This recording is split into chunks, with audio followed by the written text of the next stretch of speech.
Hey sewing friends, so I thought I'd give you an update on my Vogue 1993 pants that I'm making. I was making really good progress and then I got hit with this cold and then everything just came to a dead stop. I just slept and just didn't feel like doing much. But I am making some progress and I thought I'd share it with you today. And I'm using the book, The Complete Photo Guide to Perfect Fitting, and this is by Sarah Veblen. She uses like kind of the horizontal balance line method, and so that is part of the fitting method that I'm using to try and get a good fit on these trousers. Now I'll try and make this really short and sweet because I just took some NyQuil and I'm gonna get sleepy here in about 20 minutes. So yeah, I'll try and get through this as quick as I can. So the pattern that I bought comes in size 16 to 24, and I started with a size 22. And the reason I chose that size is I looked at the finished garment measurements, which are sparse on Big 5 patterns or Big 4 patterns. They did on the pattern piece show a finished hip garment size, I believe, of 51.5 inches, which would give me 3 inches of ease, and I thought that that would be enough even, to sit down. But I knew that the tummy and the waist area would be way too small. But based on what I've read in the past, they say it's easier to take a pattern that's smaller and make it big, or a garment that's smaller and make it big, than it is to take something that's really big and make it smaller. I really couldn't comment to that because I don't have enough experience in either of that. But so I thought I'd just start with the 22 and see how that looks. So let me show you the first toile that I made. Okay, so here's my first toile, and as I knew would happen, there is not enough room for the zipper to close on the tummy. Now I actually feel good about where it's hitting me on my low hip, and I have to say when I first put these pants on that size, I was like really impressed. I thought it was the best first fit that I'd ever had on the few pairs of pants that I have made. I did, I was a little bit discouraged about how much room there was in the tummy area that I needed to correct. But let me go ahead and show you what I did. Okay, the top line there is actually the high hip line, which should be 8.5 inches down from the waist. That is a little bit high. Even though I measured 8.5 down on the pattern, it's hitting me high because this is just too small right now. This waist area and tummy area is just too small. I did pinch out the front part to bring the balance line up in front because it was sagging down from the side. As it went to the crotch, it was actually sagging down, so I thought, okay, I needed to go ahead and take that out. And that's pretty a common adjustment for me. I do tend to have the back of my pants a little bit higher, and then I kind of slope down to the front, so I always do have to shorten kind of the front area there, the front tummy area, which kind of sounds ironic because I need to shorten it, but that's different from needing more circumference. Now here's a side shot of the size 22, and really you can see that the waist at the waist, the side seam is pulling forward. There definitely is some pulling there as well as the drag lines. So that does tell me that there is not enough room there at the waist. So the adjustment that I wanted to do is actually, it's under this kind of heading, fitting very full buttocks and tilted waist.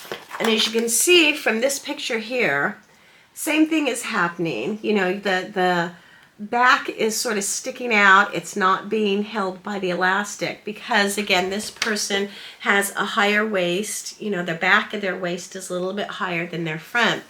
And the adjustment for that is actually, I'm not sure what they call it, but they say, let me see, lowering the crotch curve. Now that is different from scooping out the crotch curve. Very, very similar and a very subtle difference, but basically what you want to do is you want to take, here is the regular crotch curve, and you're actually lowering it down. Let me show you the pattern piece. So that's what I did. This is so funny, you guys. So I lowered it down. Look at this. And I didn't lower it down that much.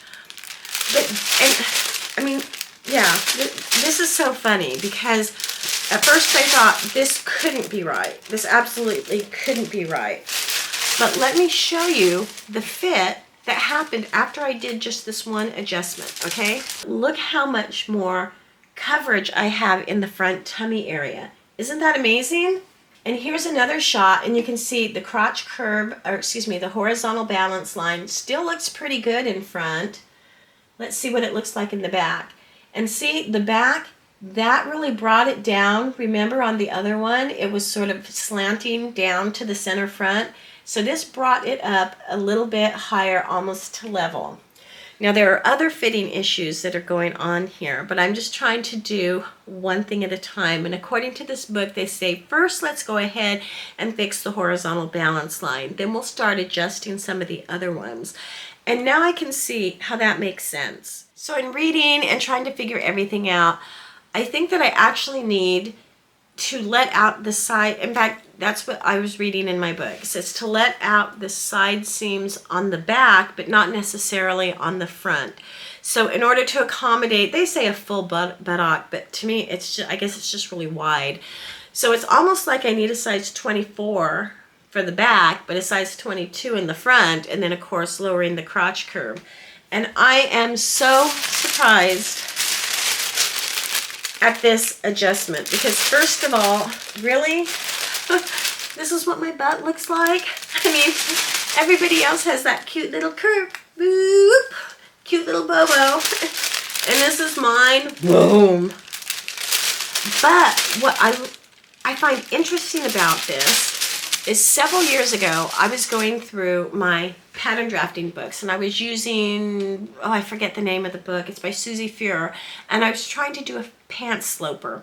And in doing the back crotch curve, sort of that curve, there was a formula that you had to do, like, I don't know, I forget the formula, but mine came out to adding 5 inches. And I thought, that's odd.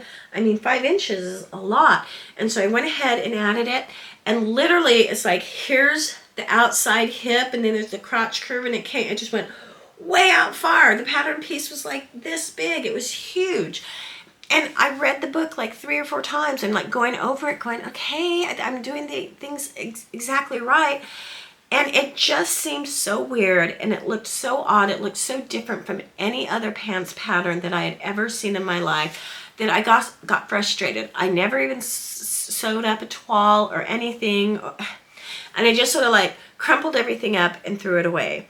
Now, I'm not saying that this is the perfect pattern draft. I think that this needs to have refinement and, you know, but baby steps, okay? But I kind of filed that away in my brain when I did that first pattern sloper that I tried to make. And I'm seeing that combined with what I'm doing now, there is a correlation there. There is some knowledge there that I've gained where I think when I start another pant sloper that I'm going to be able to make a sloper that actually fits my body. As unattractive as that crotch curve is. So after a while, I was running out of muslin. And I kind of felt, you know what? I think these pants are kind of, sort of good enough that I could probably make them up and wear them. But, you know, my common sense got the better of me, and I said, whoa, don't waste that nice fabric on something that you're not sure about. So rather than go out and buy more muslin, because I didn't feel like going out to the stores, and I didn't feel that this was the responsible thing to do, knowing that I have a cold, I did have this kind of linen cotton blend that is in this bright white that I really didn't like the fabric. It's one of those fabrics that I bought and realized it wasn't the right fabric for me. So I went ahead and used that, cut that out. I found a zipper in my stash, and I went ahead and tried sewing up what these pants would look like in like a linen cotton blend, because, you know, I always wonder about fabric that has maybe more give, not necessarily stretch. I'm not talking about a woven versus a stretch or a knit, But sometimes wovens have a loose weave and they stretch a little bit more. And a muslin, you know, mine did after trying it on and off a couple times and doing adjustments. It did actually kind of, you know, loosen up a bit. So I wanted to see what would a pair of pants look like if I made it out of that linen. It's not great, but it is encouraging. And I don't know, maybe I set the bar so low that you might be looking at this going, really, Carol? That's what you think is great? But yes, it is. For me, it was a great starting point. First of all, I'm going to say I'm not quite finished with it. I got most of the way through installing a fly zipper. And man, that was easy as pie. You know, construction has never scared me. I actually love construction. Buttonholes, zippers, welt pockets, throw it at me. I'm ready to take it on. So that was my first one. We're still not finished. We still need to do the stitching on the outside, but I think that's done after I put the waistband. But let me show you the fit on these. Not good, but better than the other pants that I have made in the past. Okay, so here's the white linen ones. That's the back view. And again, as I said, those back darts, I think they need to be more straight down versus out. And I think I might want to move them into the center, maybe by 1/2 inch. But, you know, it's a little tight, but I don't think that's a horribly bad, there's a more of a close-up, horribly bad fit for, you know, first time out. There's the front, not a real good fit, not a real good picture, I might add. So that's as far as I got on my Vogue pants. I'm going to keep working on them. I'm feeling better. I think the day quill and the night quill and the rest has helped. I'm also going to start working on the closet core toile so that I can get that sewn up. Hopefully I will have that ready for you next Tuesday. But yeah, I'm excited about these pants. I think I'm going to finally figure out the secret for my body and get them sewn up in that really nice black linen. So that's all I have for you this week. If you have any questions, let me know in the comments. Otherwise, I will see you on #FridaySews. Bye, guys. Don't forget.